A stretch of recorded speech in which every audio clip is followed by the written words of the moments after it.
मैं हिंदुस्तान की बेटी हूँ, लेकिन मेरे भगवा ड्रेस पर सबको बहुत आपत्ति है।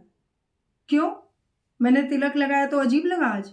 रुको, बहुत कुछ एक्सप्लेन करना है।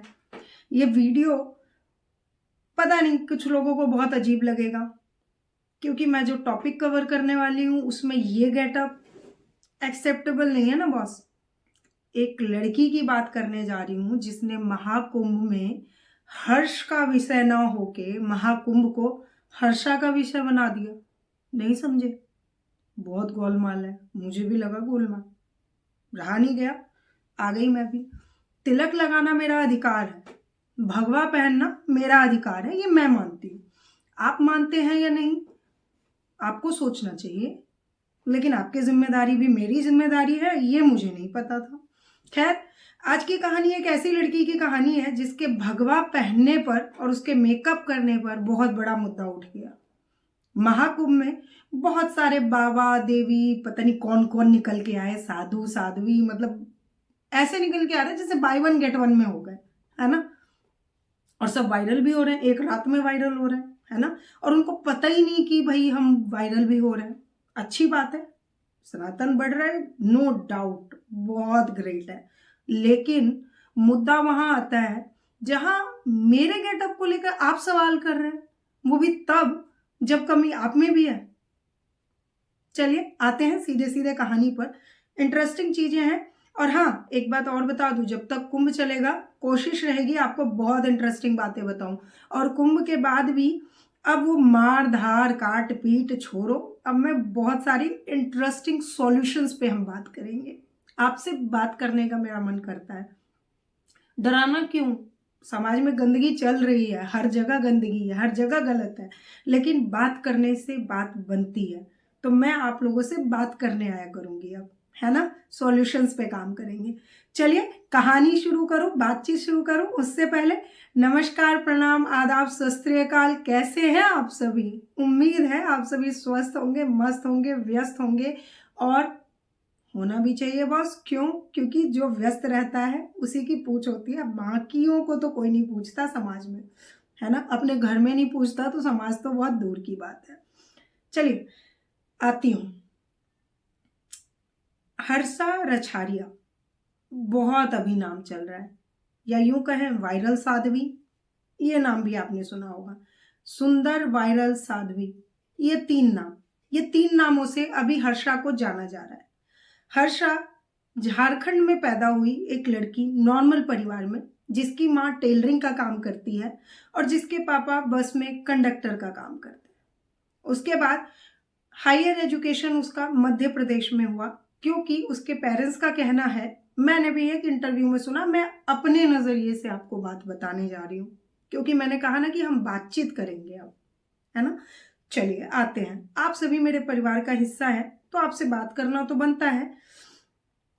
हर्षा के पापा कुंभ गए थे और उज्जैन में ही महाकुंभ में उन्होंने स्नान किया और वहीं के होके रह गए। उनका कहना है कि उसके बाद ही उन्होंने हर्षा के साथ अपने बेटे को लिया, अपनी वाइफ के साथ, और वहीं उज्जैन में ही रहने लग गए, बाबा की नगरी महाकाल में। नमः पार्वती पते, हर हर महादेव।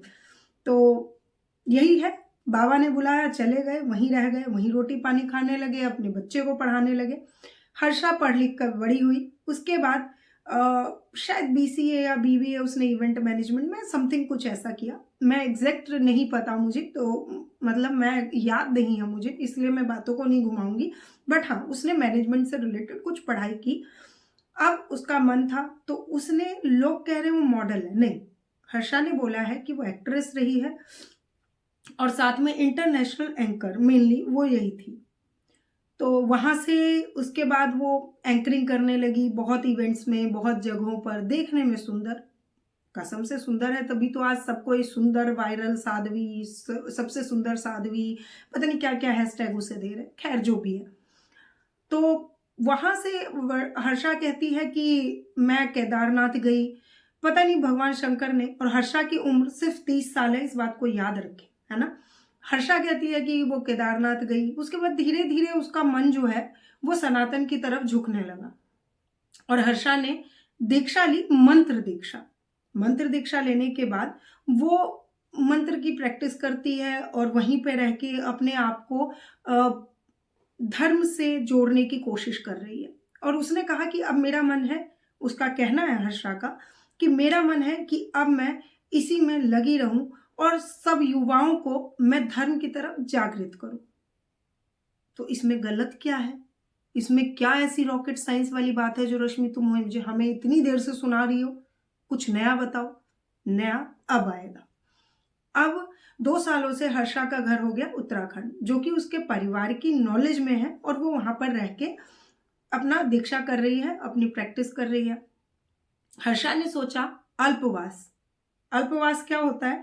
1 महीने के लिए कुंभ में क्या होता है कि आप वहां रहते हैं, रोज स्नान करते हैं और वहीं भजन सत्संग, नई नई जितने भी धर्म से रिलेटेड बातें हैं वो सब वहां पर रह के करना, यही कहलाता है अल्पवास।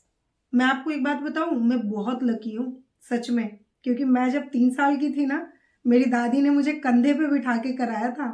थैंक यू सो मच दादी माँ, आपने तो मुझे पार लगा दिया।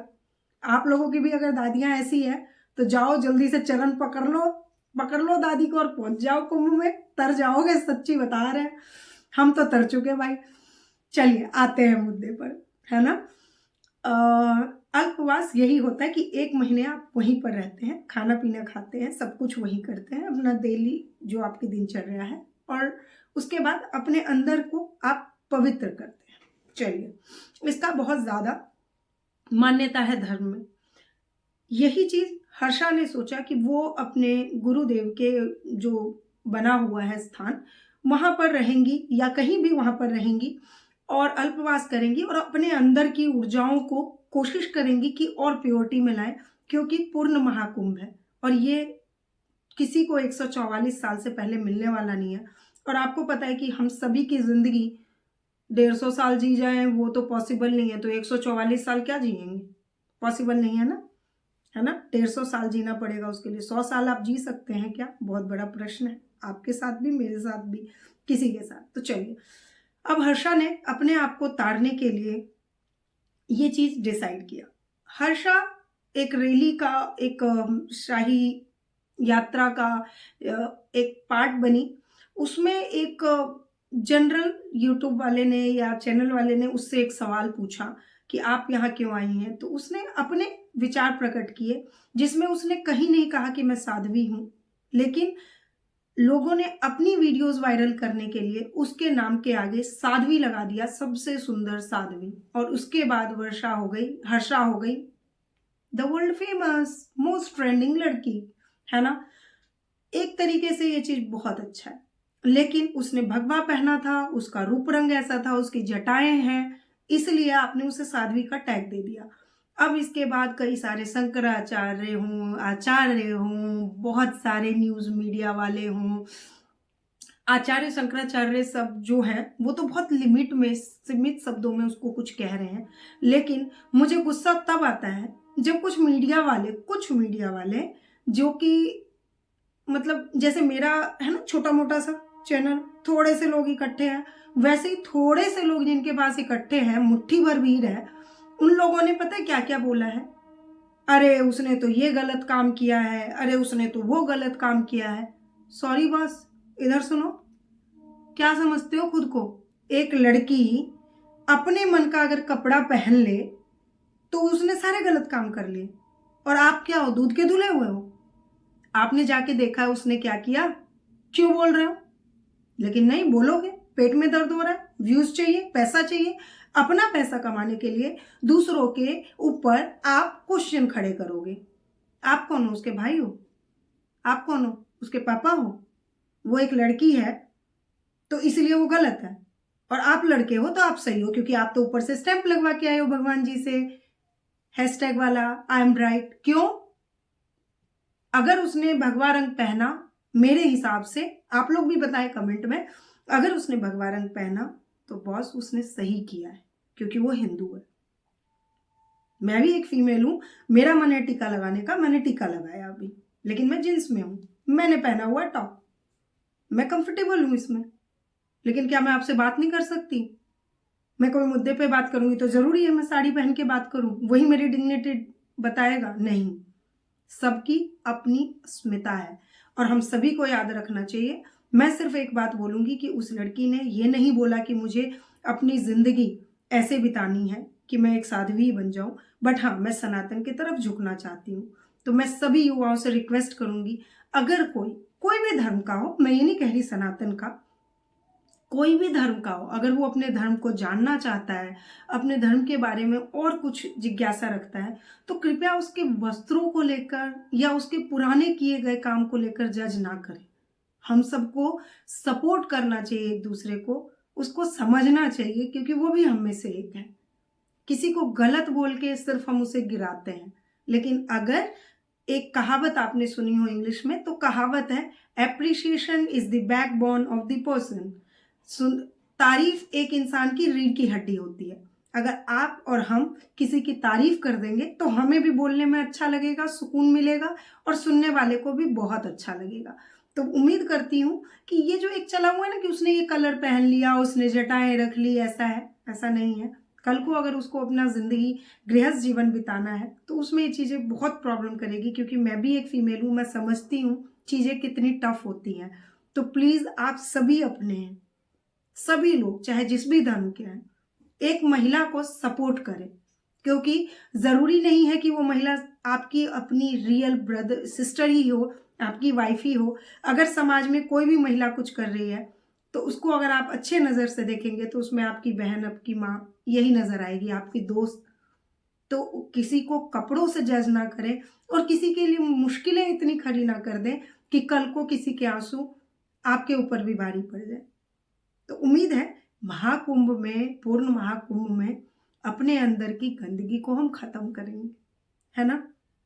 यही उम्मीद है और यही आकांक्षा के साथ कि अगली कहानी एक अगले बाबा के बारे में होगी, बहुत इंटरेस्टिंग होने वाली है, बस जरूर देखना। और हाँ, मैं ऐसी बातें अब करती रहूंगी क्योंकि हम प्रॉब्लम का सॉल्यूशन ढूंढने पर हैं, प्रॉब्लम ढूंढने पर नहीं है। उम्मीद है आप सभी को पसंद आया होगा और मुझे तो बहुत अच्छा लग रहा है ऐसे खुल के आप लोगों से बात करने में। अगर कुछ ऊंच नीच में बोल देती हूँ तो आई एम सॉरी ना, क्या करूँ, इंसान ही हूँ, पर बोल तो रही हूँ ना, आप सभी से बात कर रही हूँ ना। कमेंट में ज़रूर बताएं क्या सुधारने की ज़रूरत है। हालांकि मैं जानती हूँ 100 में से 90 चीज़ें सुधारी जा सकती है। कोशिश करती रहूँगी, आप लोग साथ देते रहें। Thank you so much. नमस्कार।